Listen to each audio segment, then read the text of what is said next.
Floor is yours. Well, Chairman Ricketts, Ranking Member Coons, members, distinguished members, thank you so much on behalf of the SeaLight Foundation for the opportunity to testify today.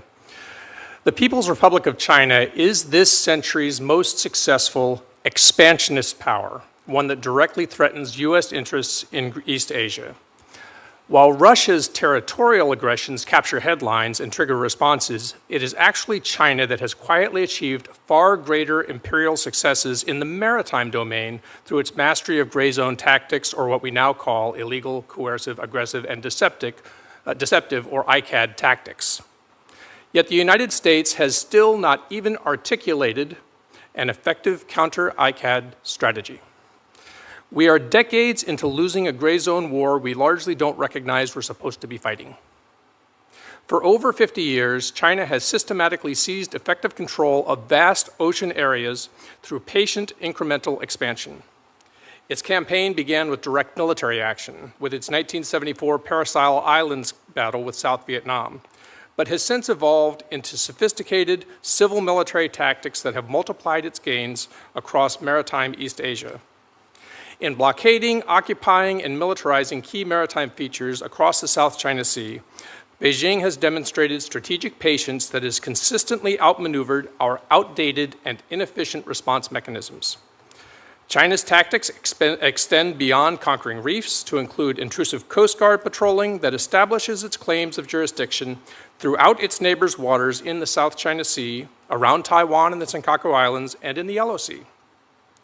Beijing also deploys oil platforms and aquaculture rigs to normalize administrative control over new areas through economic activities that also complicate countermeasures. Beijing expands its maritime empire with astonishing impunity.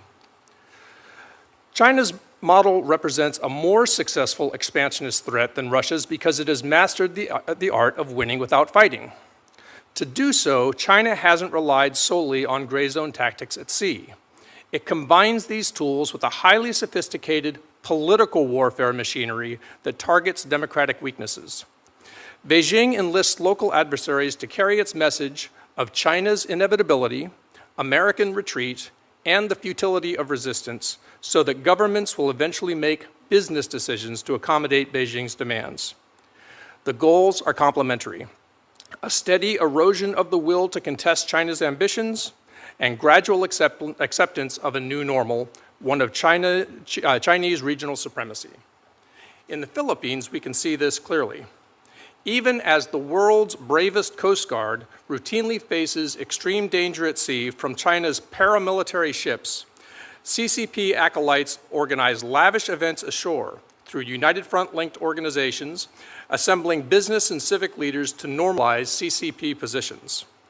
It recruits and trains influencers through scholarships and other programs who then provide local voices for Chinese interests for broadcast on international media platforms. China's gray zone success exploits gaps in our national security bureaucracy, designed as that bureaucracy was against historical conventional threats. Beijing identifies strategic features, establishes presence through ostensibly civilian means, then escalates through its maritime militia and Coast Guard and backed by military force, all while maintaining the fiction of a peacefully rising China persecuted by local provocations. Our window to act is not just closing, it's vanishing. Beijing is even now consolidating recent gains and turning toward new objectives. We urgently need a comprehensive national counter-ICAD strategy that coordinates diplomatic, informational, economic, legal, cyber, and security instruments to meet this challenge. This strategy must also learn from the Philippines example and creatively integrate assertive transparency as a core tool, proactively collecting and rapidly releasing evidence that systematically exposes China's gray zone aggressions to deny it the cover of opacity and deniability upon which it has built its campaign. We must repurpose agencies like the U.S. Agency for Global Media to counter political warfare. Establish a development assistance program explicitly focused on building resilience against gray zone tactics, and mobilize our defense innovation ecosystem against this threat. Only a unified and well-resourced national effort can prevent China's gray zone successes from becoming irreversible precedents. But to win, we must first get our team on the field and organize for this campaign, the one we are already in. Thank you, and I look forward to your questions.